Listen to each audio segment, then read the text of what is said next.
Frank, let me start with you, if I may.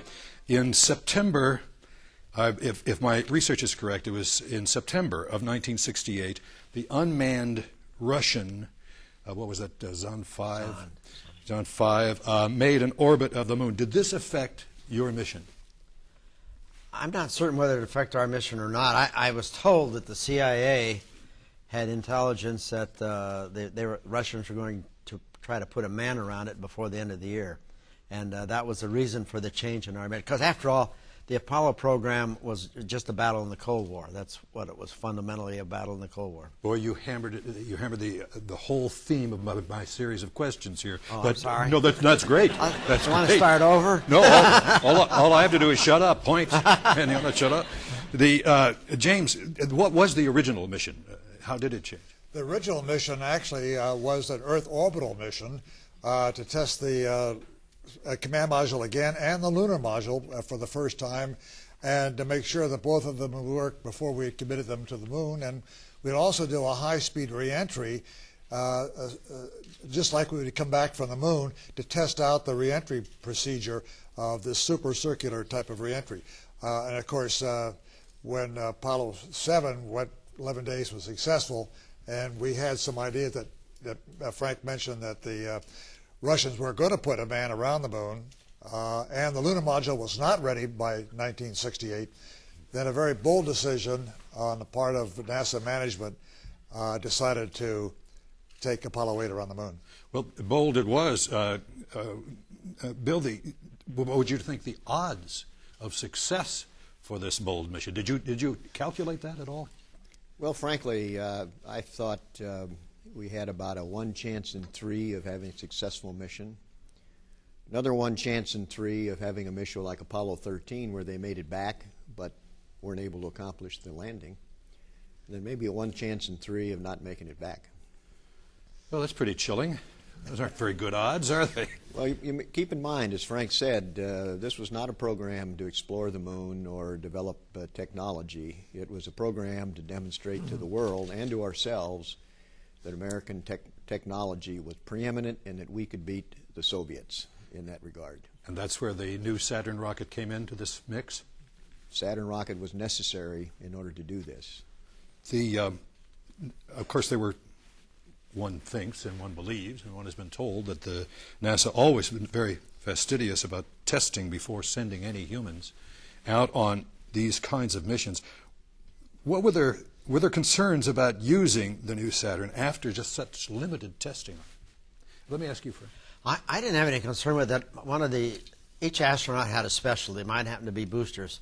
So I spent a lot of time in Huntsville and helped to develop the crew escape system and so on. And the people at Huntsville were confident that they had been able to correct the difficulties that were experienced on the first 2 Saturn V flights. There had been 2 unmanned flights before. And the second one was almost a disaster. But what happened? I didn't remember. Well, they had an engine shut down. They had an enormous pogo. An 18-inch beam was vibrating over a foot. It was a real disaster. But they convinced the NASA management, and I was convinced that they knew how to solve it, and they did. Going back to that film we just saw there, Jim, you were obviously the first men to both leave the Earth's gravitation and see the dark side of the moon. You were the first ones to ever do that. That precise timing, what concerns did you have at the time before you went on that mission?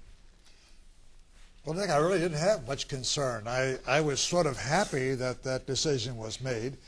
And I agree with Frank that I didn't have any apprehensions about the Saturn V.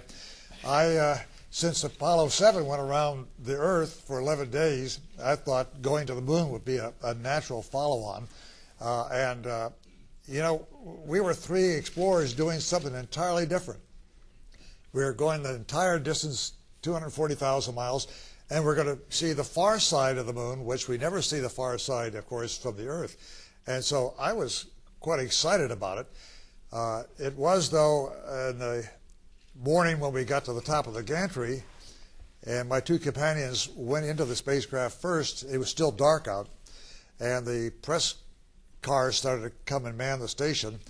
And I looked at them, and I looked down at the ground, And I said, these people are really serious. This is not another Earth orbital flight.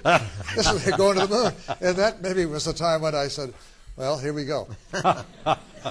I guess you all said, here we I want to get to that picture. Bill, you were talking about this before.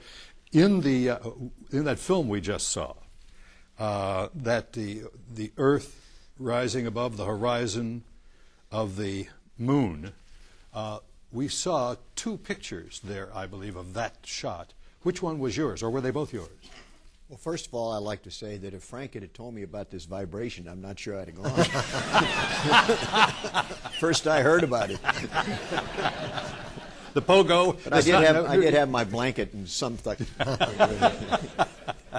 Actually, it's my understanding that the first shot was the Apollo 11 Earthrise, and that the still picture was the Apollo 8 Earthrise.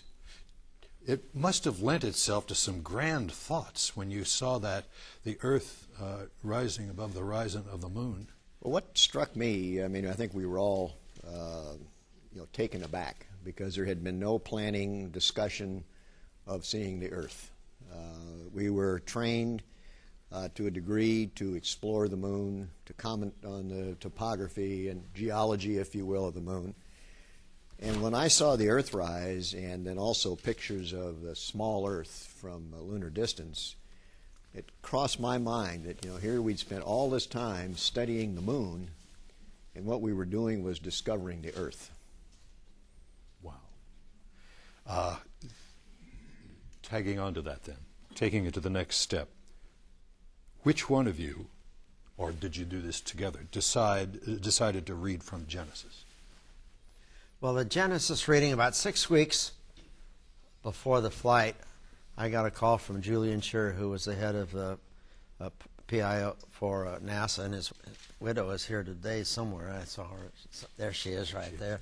And if you can imagine this, Julian said, hey, Frank, you're going to have the largest TV audience that's ever listened to a man on that broadcast from the moon on Christmas Eve.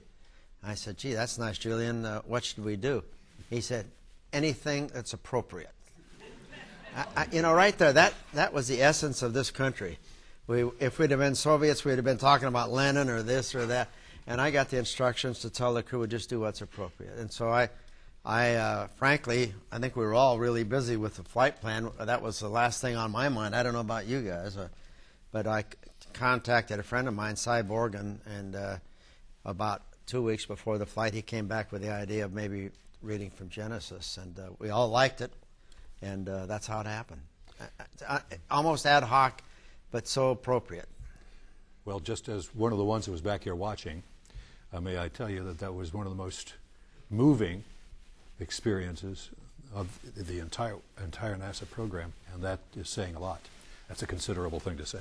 Let me explain a little bit more of what Frank was talking about, because Cy Borgen was trying to think up something to say that was appropriate, which was Genesis, of course, but he went to a newspaper man, Joe Layton, and said, look, if you write articles all the time, write prose, what would be appropriate for the Apollo 8 crew to say? And so Joe Layton spent up most of the night trying to figure out what would be appropriate around the moon on Christmas Eve to say to millions of people all around the Earth. And finally, his wife came down, and she said, what are you doing? And he told her what his project was. And she said, well, it's natural.